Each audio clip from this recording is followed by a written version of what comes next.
Saya rasa untuk pertanyaan pertama ini kita minta pendapat Mbak Mega sama Mas. Ya, tapi ya. Bagaimana? Kalau Mbak Mega apa mau bagaimana tadi problem tadi? Bismillahirrahmanirrahim. Waduh, kalau saya kebetulan punya orang tua yang sangat demokratis. Jadi kalau saya punya pilihan, saya menikah. Kalau saya punya pilihan pendidikan atau kegiatan, selalu diserahkan kepada saya. Tentu saya tetap punya pilihan saya.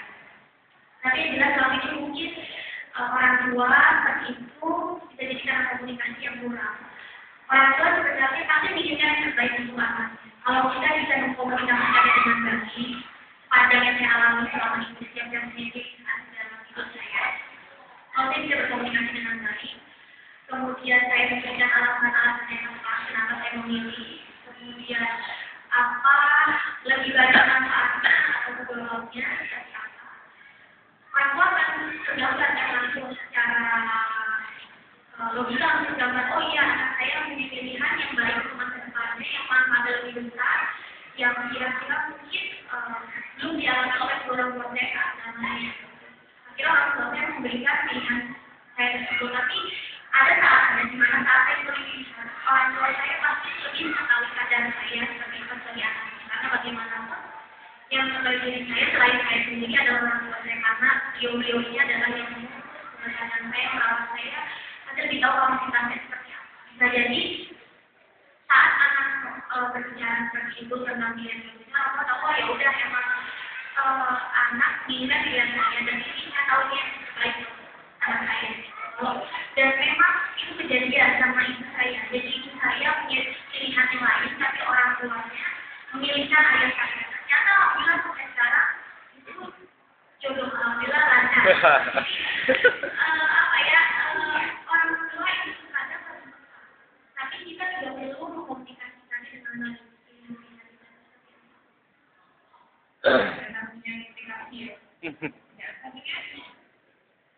Assalamualaikum warahmatullahi wabarakatuh. Waalaikumsalam warahmatullahi Ya, kalau dari aku mungkin simpel ya, karena juga perantau. Jadi mungkin orang tua aku ya emang benar-benar ngasih kebebasan. Karena aku juga sebagai pengasuh mereka dan kalau soal jodoh soalnya mereka sih mungkin pengennya ya kalau yang lain kita ngurusin aku di sini gitu, mana aku di sini sendiri yang bisa yang bisa mengerti aku, yang bisa jadi sosok seorang ibu juga di sini gitu, bisa ngurus aku, dia bisa menggantikan posisi mamaku di Malaysia gitu, karena di sini aku sebagai perantau gitu, jadi membutuhkan seseorang gitu yang bisa tempat rumah, bisa nantinya aku bisa masaki, bisa ngurusi dari Indonesia gitu, bisa diurusi, bisa dipenuhi gitu. Ya kalau orang tua saya emang benar-benar ngasih kebebasan ya, nggak membatasi siapa pertanyaan atau pengennya sama siapa misalnya, mereka nggak nentuin dan memang benar-benar dibebasin gitu, memilih siapa yang ingin aku jadikan pendamping hidup. Nah, mungkin satu tinggal menambahkan, ya saya menambahkan, sebenarnya ajaran Islam itu lengkap, sempurna, termasuk ajaran dan adab bagaimana interaksi seorang anak dengan orang tua ataupun orang tua dengan anak. Al-Quran menginginkan kita untuk ihsan kepada orang tua kita. Wa bil walidaini ihsana. Minta untuk ihsan kepada orang tua kita. Ihsan itu tidak terjadi dengan tiba-tiba. Ihsan kepada orang tua itu tidak terjadi dengan tiba-tiba. Jadi sejak awal kita harus ihsan kepada orang tua kita. Kalau sejak awal kita berbuat ihsan kepada orang tua kita, yang berarti tadi yang saya katakan oleh saya, komunikasi terjadi antara orang tua dengan anak, itu nanti ketika ada masalah jodoh, itu bisa juga akan ihsan yang terjadi. Yang kedua juga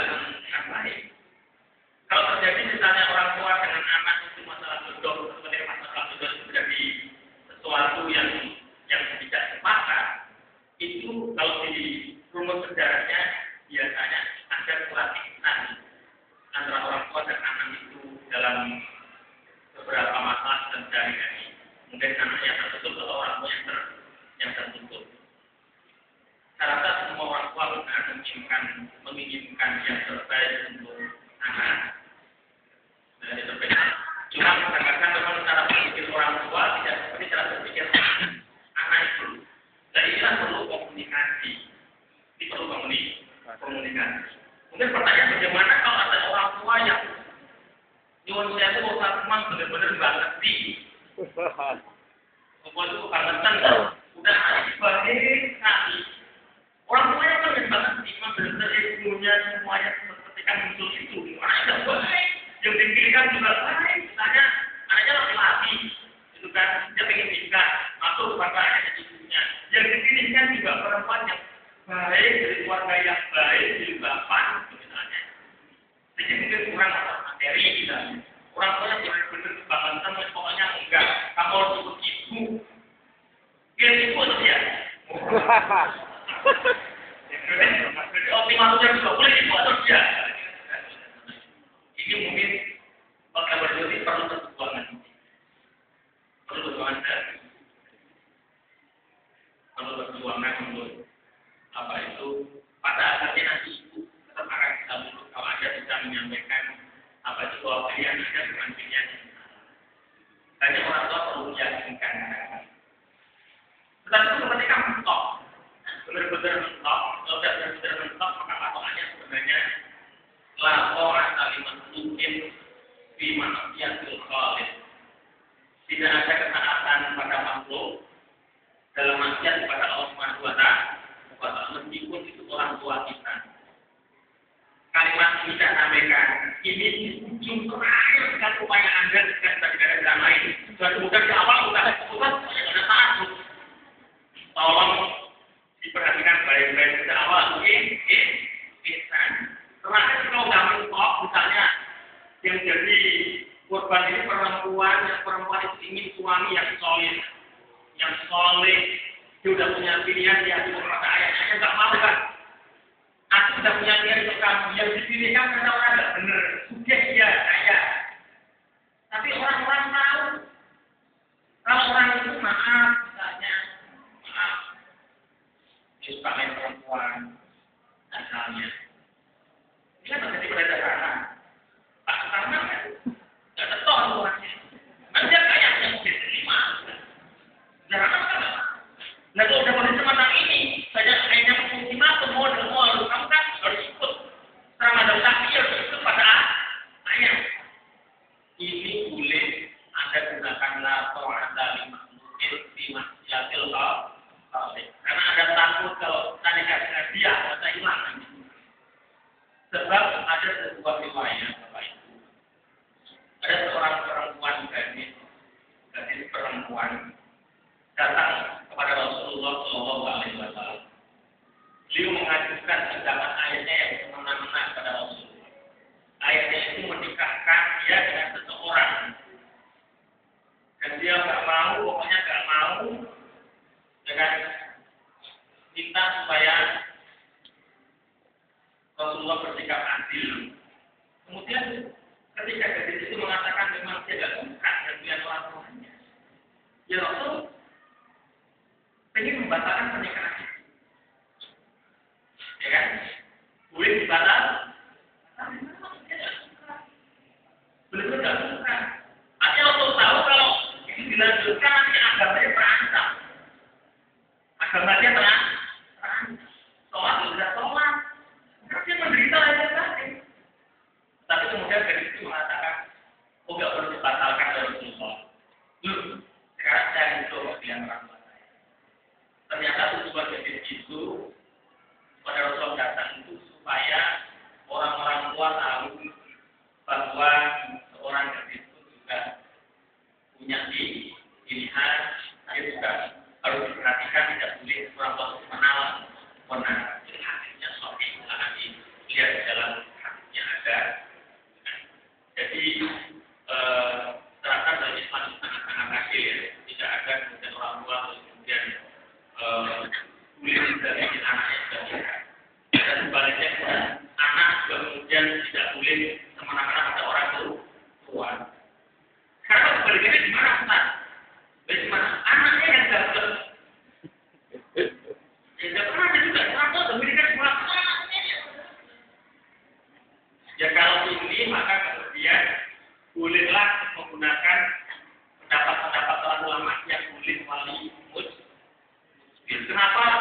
dari Syafi'iyah itu ada bilang paling tusir. Karena kadang-kadang anak kecil itu kadang-kadang itu dia tidak bisa memilih. Kadang-kadang dia terpesona, dia tidak pernah kemana-mana, misalnya dunia luar, kadang-kadang meyakinkan orang kau tahu anak akan negara kehidupan tapi luas jangkauannya zaman dulu anak tidak di rumah. Ketemu pemuda sekalian jatuh cinta. Keluar rumah tetap kabur mana? Jatuh cinta. Padahal tidak baik. Dia nama itu. Orang tua boleh mengatakan ini yang soleh. Ini yang soleh. Jadi timbangannya kepada itu pada timbangan agama. Faktor sudah izin tidak usah jadi taribat biasa. Kalau orang tua datang misalnya pada Anda saat itu, datang kepada Anda ini mas, aku bawakan untuk kamu, salah istri kamu, namanya Mega Desira, Solihah. Aku nggak mau, aku udah punya sendiri. Oke. Udah punya sendiri. Orang tua berhak marah ketika pilihan Anda ternyata jelek. Tidak lebih cantik, tidak lebih solehah. Orang tua Anda berapa? Ya begitu kalau tahu banyak Anda dipilih itu, maaf, menurut itu janda yang nikah berkali-kali gagal. Kan? Janda nikah berkali-kali gagal. Dan itu yang dipilih sama anaknya. Kalau anak kan boleh juga kan? Kan demi keselamatan anak. Anaknya tahu soalnya ini kalau bicara dengan dia waktu nanti gagal aja akan seperti apa? Atau dikatakan ya saya. Tahunya kita bingung lagi. Itu kita ya. Nanti ada dijelaskan itu. Yang melamar celaka itu udah nikah berkali-kali. Mereka berkali dari orang tua yang baik melindungi anak. Melindungi anak.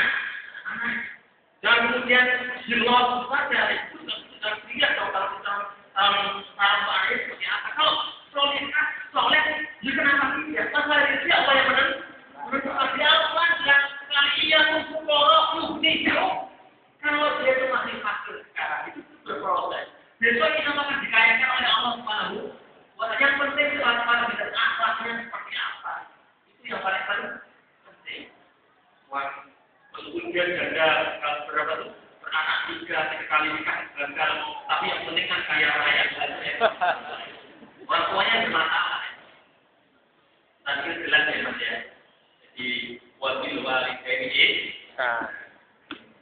Kemudian pertanyaan kedua Ustaz, ini juga terlibatkan tentang kekhawatiran di dunia, aktif di dunia film dengan penulisan sampai nanti mampu. Terus kemudian ada juga tentang perlunya teman perjuangan dalam berfilm, dalam berdakwah dalam dunia tema itu. Apakah itu bisa didapatkan dan saya bumi cinta yang sudah ada atau belum? Generasi juga. Tentang kekhawatiran saya setiap kali mengkhawatirkan diri itu bentuk cinta. Kalau Anda mengkhawatirkan saya maka doakan saya. Amin. Dia doakan saya. Khawatir sudah bertulis waktu film itu akan saya tulis. Saya mencoba untuk berbuat adil itu atau tulisan berbuat adil dan adil itu dekat dengan takwa. Adil termasuk adil dalam waktu, adil dalam harus juga menulis, menyeimbangkan antara menulis dan apa itu membuat karya ada di layar kaca, layar lebar. Itu salah. Dan saya banyak orang-orang yang terus apa itu mendampingi saya, mengingatkan saya, menasihati saya. Biasanya saya yang luar biasa ini seringkali mengingatkan, ini saatnya harus segera menulis. Suami saya dan adik saya yang lain juga membaca misalnya. Insya Allah ya, kita akan segera keluarkan karya itu lagi. Karena di antara teman-teman itu saran kepada saya itu macam-macam. Ada teman-teman yang sarankan kamu harusnya 1 bulan setiap bulan sekali keluar satu bulan.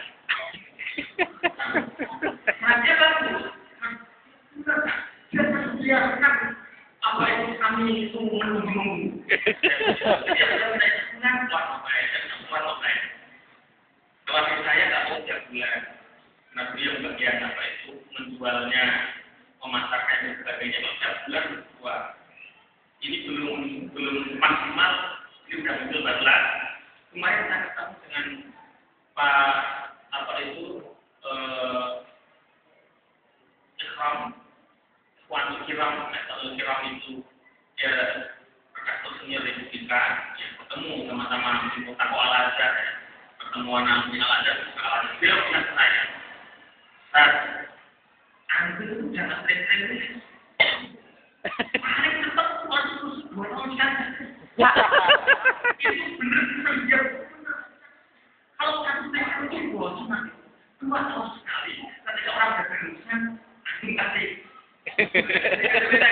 Karena itu berbeda-beda. Tapi kita mencoba apa itu berpuasa adil. Ada saatnya kita mencoba untuk mengamalkan tadi itu. Fi'luna yang dari ala wakil ladhi yang dari fil wakil ladhi yang Bagi. insya Allah kita menentukan nanti doanya karya baru lagi. Itu kemungkinan besar doanya besar yang akan keluar dalam kemungkinan besar adalah ayat-ayat cinta. Woi. Amin.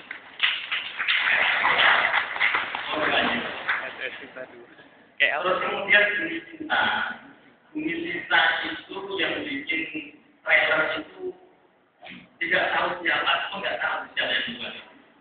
Salah satu penggemar Bumi Cinta biasanya. Itu tujuannya untuk memprovokasi penulis dan para produser biasanya. Dia bikin trailer. Dia pilih sendiri pemainnya, atau nggak tahu juga. di Windows baru trailernya, udah kasih-kasihnya bukan. Dia adalah yang jadi ada Budi Herlino. Terus yang jadi Lino saksi apa dia bertanya sendiri di luar negeri nggak tahu siapa. Yang makanya itu bukan sutradara juga deh. Nggak tahu siapa itu yang jelas bukan dari kami. Karena ketika ada sebuah PH itu membicarakan Bumi Cinta, kemudian kita harapkan harus syuting di Moskow. Sampai sekarang belum ada PH yang berani untuk syuting di Moskow.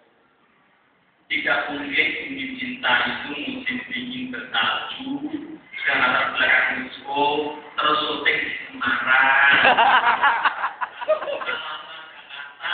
Gitu kan, saljunya pakai kapan? Enggak mungkin itu. Jadi tetap syaratnya Moskow atau kota yang setipe dengan Moskow, Eropa Timur misalnya Praga, itu oke lah ada PH yang dari syuting di Praga, karena itu sangat dengan komunis ketika berdorong-dorong juga sama. Katakanlah mungkin untuk landscape yang sangat-sangat terkenal, lapangan merah itu diambil sekali di depan merah, yang lain saya di Praga itu oke yang karena saya Praga juga terkenal sebagai film di Eropa Timur. Tapi sampai sekarang orang bikin, ya kan? Tapi saya sangat yakin kalau Bumi Cinta difilmkan, saya yakin akan belajar seperti ayat-ayat ini. Iya. Soalnya tiap kali saya tanya itu, Bumi Cinta apa? Bumi Cinta apa?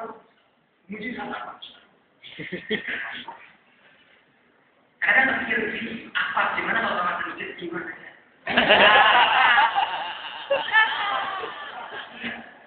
Kalau ada masjid hiburan, kita bikin film. Nanti hasilnya nggak pernah melakukan apa-apa. Hasilnya semua masuk masjid. Hiburan dapat 5 miliar, tapi film di sana. Nanti kita mau balik dan 10 miliar. Ini bukan kata-kata yang saya ini pertanyaannya. Kalau perlu dia akan bilang 15 miliar. Untuk kembalikan kata-kata masjid gimana juga?